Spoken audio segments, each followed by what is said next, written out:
வாக்காளர்களுக்கு பணத்தை வாரி வழங்கும் அரக்கோணம் தொகுதி திமுக வேட்பாளர் ஜெகத் ரட்சகனை தகுதி நீக்கம் செய்ய வேண்டும் என்று அன்புமணி வலியுறுத்தியுள்ளது அரசியல் வட்டாரத்தில் தற்போது பெரும் பரபரப்பையும் அதிர்ச்சியையும் ஏற்படுத்தியுள்ளது.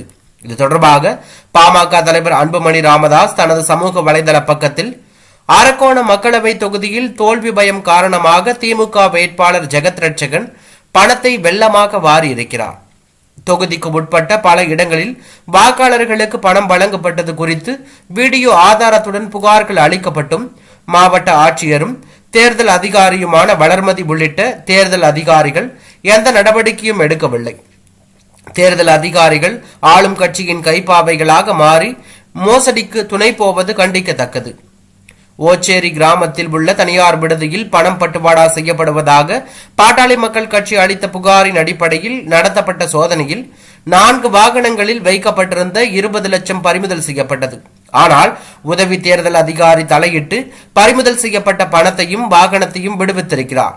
அந்த வாகனங்களுக்கு மாற்றாக வேறு ஒரு வாகனத்தை சோதனையிட்டதாகவும் அதில் பணம் இல்லை என்றும் போலியான ஆவணங்களை தயாரித்திருக்கிறார்கள்.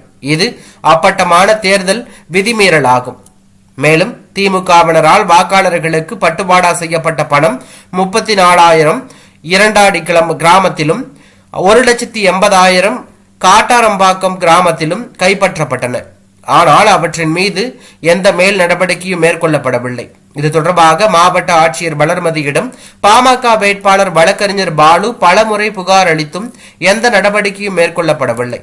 நேர்மையாகவும் சுதந்திரமாகவும் தேர்தல் நடத்தப்பட வேண்டும் என்று தேர்தல் ஆணையம் வலியுறுத்துகிறது.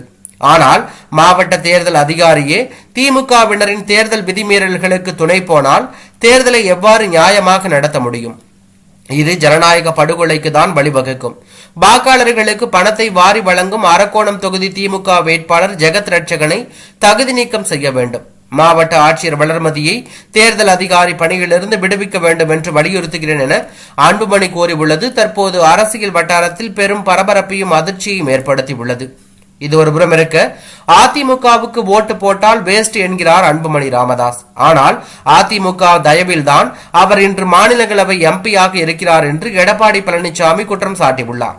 அதிமுக பொதுச் செயலாளரான எடப்பாடி பழனிசாமி தருமபுரியில் அதிமுக வேட்பாளர் அசோகனை ஆதரித்து திறந்த வேனில் சென்று வாக்கு சேகரித்தார். அப்போது பேசிய அவர், தருமபுரியில் மும்முனை போட்டி நிலவுகிறது. அதிமுக, திமுக, பாரதிய ஜனதா கூட்டணியில் பாமக ஆகிய கட்சிகள் போட்டியிடுகின்றன. பாட்டாளி மக்கள் கட்சி தனது கூட்டணியில் 2வது இடம் வேண்டும் என்று கேட்டுக் கொண்டிருந்தது. தற்போது 3வது இடமல்ல 5வது இடத்திற்கு போய்விட்டார்கள். 2019 தேர்தலில் அதிமுக கூட்டணியில் 2வது இடத்தில் பாமக இருந்தது. 3வது இடத்தில்தான் பாரதிய ஜனதா கட்சி இருந்தது.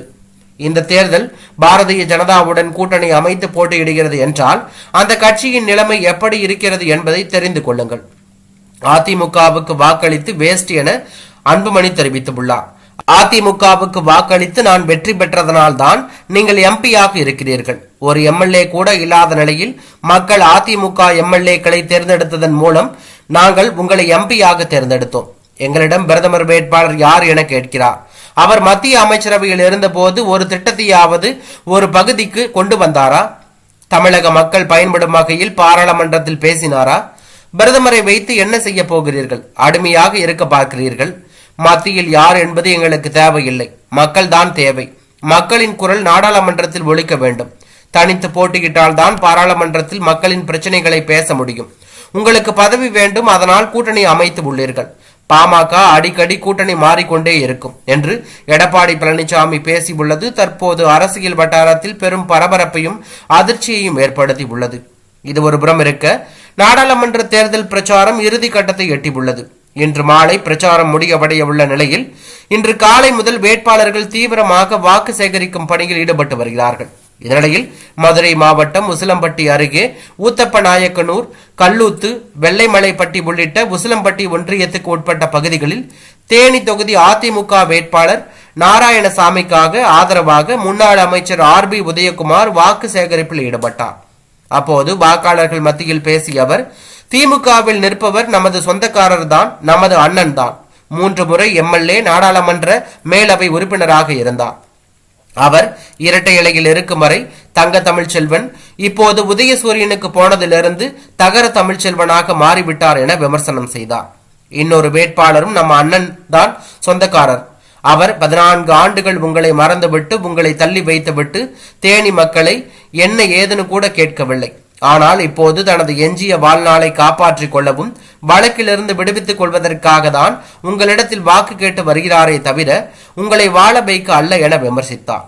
இதனைத் தொடர்ந்து செய்தியாளர்களிடம் பேசிய ஆர்பி உதயகுமார், அதிமுகவை எதிர்த்து நிற்கும் இரு வேட்பாளர்களும் இரட்டை இலையால் அடையாளம் காணப்பட்டவர்கள் என்று சுயநலத்திற்காக தங்களை காப்பாற்றிக் கொள்வதற்காக சுயேட்சை சின்னத்திலும் உதயசூரியன் சின்னத்திலும் நிற்கிறார்கள். அவர்களுக்கு மக்கள் நல்ல பாடத்தை புகட்ட வேண்டும் என கேட்டுக்கொண்டார்.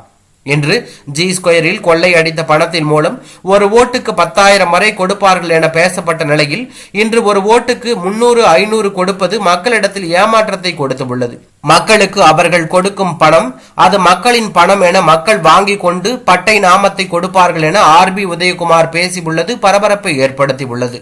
இது ஒருபுறம் இருக்க, கோவை மக்களவை தொகுதியில் இடதுசாரிகள் 7 முறையும் அதற்கு அடுத்ததாக காங்கிரஸ் 5 முறையும் வெற்றி பெற்றுள்ளன. பாஜக இங்கு 2 முறை வென்றுள்ளது.